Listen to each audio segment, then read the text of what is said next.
Synthetic biology, भविष्य की जैविक क्रांति और इसके विविध अनुप्रयोग।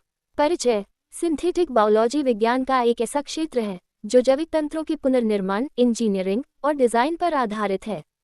इसका उद्देश्य है जैविक प्रक्रियाओं को नियंत्रित और उपयोग करना ताकि वे नई और अद्वितीय क्षमताओं का प्रदर्शन कर सकें।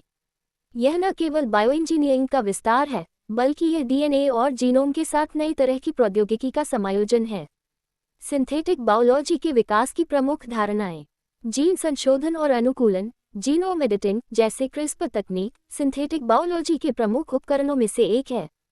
ये तकनीक वैज्ञानिकों को डीएनए के टुकड़े को सटीक तरीके से संशोधित करने की सुविधा देती है।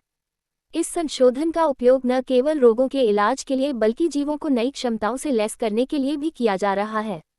कृत्रिम जीवन का निर्माण। सिंथेटिक बायोलॉजी का अंतिम लक्ष्य यह है कि हम कृत्रिम जीवन का निर्माण कर सकें। इसमें सिंथेटिक कोशिकाओं का निर्माण, डीएनए का कृत्रिम संश्लेषण और जीवों के कार्यों को नियंत्रित करना शामिल है। इससे हम जीवन की मूलभूत संरचनाओं को समझने और उन्हें बदलने में सक्षम होंगे। मॉड्यूलर जैविक तंत्र। मॉड्यूलरिटी का सिद्धांत ये कहता है कि हम जैविक तंत्रों को मॉड्यूलर इकाइयों के रूप में देख सकते हैं, जिन्हें हम आवश्यकतानुसार जोड़ सकते हैं। इससे जैविक प्रणालियों को पुनः डिजाइन करना संभव हो जाता है। सिंथेटिक बायोलॉजी के प्रमुख क्षेत्र। स्वास्थ्य और चिकित्सा में क्रांति। व्यक्तिगत दवाएं। सिंथेटिक बायोलॉजी का उपयोग करके हम रोगी के जीनोम के आधार पर व्यक्तिगत दवाओं का निर्माण कर सकते हैं। ये चिकित्सा क्षेत्र में एक बड़ी क्रांति ला सकता है, जहां प्रत्येक रोगी को उसके जीन और शारीरिक आवश्यकताओं के अनुसार इलाज मिलेगा। Gene therapy. आनुवंशिक विकारों का इलाज करने के लिए जीन थेरेपी विकसित की जा रही है, जिसमें क्षतिग्रस्त या दोषपूर्ण जीन को बदलने या ठीक करने की प्रक्रिया शामिल होती है। नए टीकों का निर्माण। मलेरिया, एचआईवी और कैंसर जैसी बीमारियों के इलाज के लिए सिंथेटिक बायोलॉजी के माध्यम से उन्नत टीकों का विकास हो रहा है। कृषि में नवाचार। अनुकूलित फसलें। सिंथेटिक बायोलॉजी का उपयोग करके वैज्ञानिक फसलों को आनुवंशिक रूप से संशोधित कर रहे हैं ताकि वे कठिन पर्यावरणीय परिस्थितियों में भी अच्छी पैदावार दे सकें।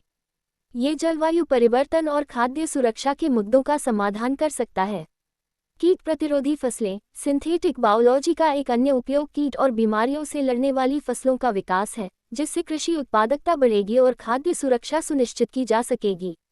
पर्यावरण संरक्षण। प्रदूषण की सफाई। वैज्ञानिक प्रदूषण को खत्म करने के लिए सूक्ष्मजीवों को पुनः डिजाइन कर रहे हैं। उदाहरण के लिए, ऐसे बैक्टीरिया और सूक्ष्मजीवों का निर्माण किया जा रहा है जो प्लास्टिक और अन्य प्रदूषकों को तेजी से नष्ट कर सकें। बायोरेमिडिएशन ये तकनीक जैविक तंत्रों का उपयोग कर प्रदूषकों को साफ करने का काम करती है। सिंथेटिक बायोलॉजी से इन तंत्रों को और भी प्रभावी बनाया जा सकता है ताकि वे प्रदूषकों को कम समय में नष्ट कर सकें। ऊर्जा उत्पादन और वैकल्पिक ईंधन। जैव ईंधन उत्पादन। सिंथेटिक बायोलॉजी का उपयोग करके जैव ईंधन उत्पादन को अधिक प्रभावी और पर्यावरणीय अनुकूल बनाया जा सकता है। इसमें जीवाणु और शैवाल को पुनः डिजाइन कर कम लागत पर स्वच्छ और टिकाऊ जैव ईंधन का उत्पादन किया जा सकता है। Clean energy solutions. Synthetic biology से वैज्ञानिक जीवित कोशिकाओं को ऊर्जा उत्पादन के लिए अनुकूलित कर रहे हैं, जो कार्बन न्यूट्रल ऊर्जा स्रोतों का विकास कर सकते हैं। सिंथेटिक बायोलॉजी के सामाजिक और नैतिक प्रभाव। नैतिक चुनौतियां। सिंथेटिक बायोलॉजी के प्रयोग से जुड़े कई नैतिक सवाल उठते हैं, जैसे कि कृत्रिम जीवन का निर्माण, जीन एडिटिंग और मानव विकास में हस्तक्षेप। वैज्ञानिक और समाज इन मुद्दों पर विचार कर रहे हैं ताकि इस तकनीक का सही दिशा में उपयोग हो सके। सुरक्षा मुद्दे। सिंथेटिक बायोलॉजी के गलत उपयोग से जैविक हथियारों के निर्माण का खतरा हो सकता है। इसलिए जैव सुरक्षा और नियमों का पालन करना अत्यंत आवश्यक है।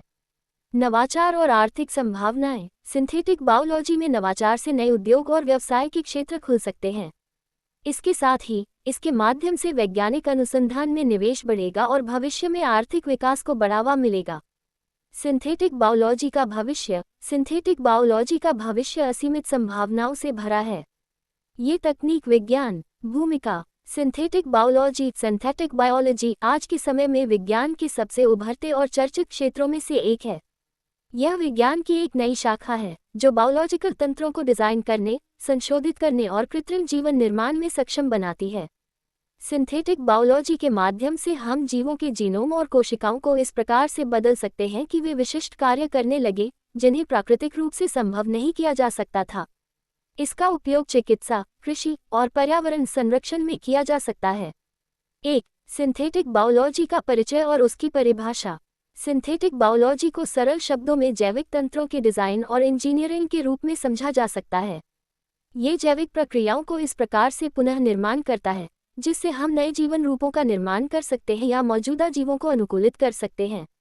जैविक अणुओं, जीन और प्रोटीनों को कृत्रिम रूप से डिज़ाइन करके हम मानव स्वास्थ्य, कृषि और पर्यावरण के लिए उपयोगी जीव बना सकते हैं। 2. सिंथेटिक बायोलॉजी का इतिहास और विकास। सिंथेटिक बायोलॉजी का इतिहास बहुत पुराना नहीं है, लेकिन इसका विकास तेजी से हुआ है। 20वीं सदी में डीएनए की खोज और जीनोम एडिटिंग की तकनीक के बाद सिंथेटिक बायोलॉजी का विकास संभव हुआ। 21वीं सदी की शुरुआत में जब क्रिस्पर-cas9 जैसी जीन एडिटिंग तकनीक विकसित हुई, तो सिंथेटिक बायोलॉजी के क्षेत्र में अभूतपूर्व प्रगति हुई। 3. सिंथेटिक बायोलॉजी के प्रमुख तत्व। सिंथेटिक बायोलॉजी के प्रमुख तत्वों में डीएनए संश्लेषण, जीनोम एडिटिंग, मॉड्यूलर बायोलॉजिकल तंत्र और आर्टिफिशियल लाइफ फॉर्म का निर्माण शामिल हैं। इसमें बायोमोलिक्यूल्स, कोशिकाओं और जीवों की डिज़ाइन और इंजीनियरिंग पर काम किया जाता है। इसका प्रमुख उद्देश्य जीवन के अनुकूलित और संशोधित रूपों का निर्माण करना है। 4. सिंथेटिक बायोलॉजी के प्रमुख अनुप्रयोग। 4.1 चिकित्सा में उपयोग। सिंथेटिक बायोलॉजी का सबसे बड़ा उपयोग चिकित्सा के क्षेत्र में किया जा रहा है। वैज्ञानिक इस तकनीक का उपयोग करके नई दवाओं और उपचार विधियों का विकास कर रहे हैं। इसके माध्यम से कैंसर, आनुवंशिक विकार और अन्य गंभीर बीमारियों का इलाज संभव हो सकता है। व्यक्तिगत दवा निर्माण। सिंथेटिक बायोलॉजी के माध्यम से मरीजों के डीएनए और जीनोम के आधार पर व्यक्तिगत दवाओं का निर्माण किया जा सकता है। ये दवाएं विशेष रूप से मरीज की जैविक आवश्यकताओं के अनुसार बनाई जाती हैं, जिससे इलाज की सफलता दर बढ़ती है। Genome editing. जीनोम एडिटिंग की तकनीक से आनुवंशिक बीमारियों का इलाज संभव हो सकता है। क्रिस्पर-cas9 जैसी तकनीक का उपयोग करके दोषपूर्ण जीनों को ठीक किया जा सकता है, जिससे बीमारियों का उपचार संभव हो जाता है। 4.2 कृषि में उपयोग। कृषि के क्षेत्र में सिंथेटिक बायोलॉजी का उपयोग अनुकूलित फसलें, उच्च पैदावार और जैविक कीट प्रतिरोधी फसलों के विकास के लिए किया जा रहा है। उन्नत फसलें। सिंथेटिक बायोलॉजी के माध्यम से फसलों को अधिक उत्पादक और पर्यावरण अनुकूल बनाया जा सकता है। इसका उपयोग फसलों को सूखा, कीट और बीमारियों से प्रतिरोधी बनाने के लिए किया जा रहा है। जैविक खाद्य उत्पादन। सिंथेटिक बायोलॉजी की मदद से नए प्रकार के जैविक खाद्य उत्पादन का विकास किया जा रहा है, जो अधिक पौष्टिक और स्वच्छ हो। 4.3 पर्यावरण संरक्षण में योगदान। सिंथेटिक बायोलॉजी का एक और प्रमुख उपयोग पर्यावरण संरक्षण के क्षेत्र में हो रहा है। वैज्ञानिक प्रदूषकों को नष्ट करने और पर्यावरण को साफ करने के लिए सूक्ष्मजीवों को पुनः डिज़ाइन कर रहे हैं। बायोरेमिडिएशन पर्यावरणीय प्रदूषण को नियंत्रित करने के लिए कृत्रिम रूप से संशोधित बैक्टीरिया और सूक्ष्मजीवों का उपयोग किया जा रहा है, जो प्रदूषणकारी तत्वों को समाप्त कर सकते हैं। क्लाइमेट चेंज से लड़ाई। सिंथेटिक बायोलॉजी के माध्यम से हम जलवायु परिवर्तन के नकारात्मक प्रभावों को कम कर सकते हैं। अनुकूलित पौधे और सूक्ष्मजीव जलवायु अनुकूलन में मददगार साबित हो सकते हैं। 5. सिंथेटिक बायोलॉजी के भविष्य की संभावनाएं। सिंथेटिक बायोलॉजी का भविष्य अत्यंत उज्ज्वल है। ये जीवन के प्रत्येक क्षेत्र को प्रभावित करने की क्षमता रखता है। आने वाले समय में सिंथेटिक बायोलॉजी के निम्नलिखित क्षेत्रों में व्यापक विकास देखा जा सकता है। 5.1 जीन थेरेपी और जीन एडिटिंग। जीन थेरेपी और जीन एडिटिंग तकनीकें सिंथेटिक बायोलॉजी का भविष्य हैं। इसके माध्यम से हम गंभीर आनुवंशिक बीमारियों का स्थायी इलाज कर सकते हैं और जीवन की गुणवत्ता में सुधार कर सकते हैं। 5.2 कृत्रिम जीवन का निर्माण। सिंथेटिक बायोलॉजी का एक प्रमुख उद्देश्य कृत्रिम जीवन का दोस्तों, अगर आपको ये कहानी पसंद आए हो तो कृपया मेरे चैनल को सब्सक्राइब करें, इसे लाइक और शेयर करें और मुझे कमेंट करके बताएं। धन्यवाद।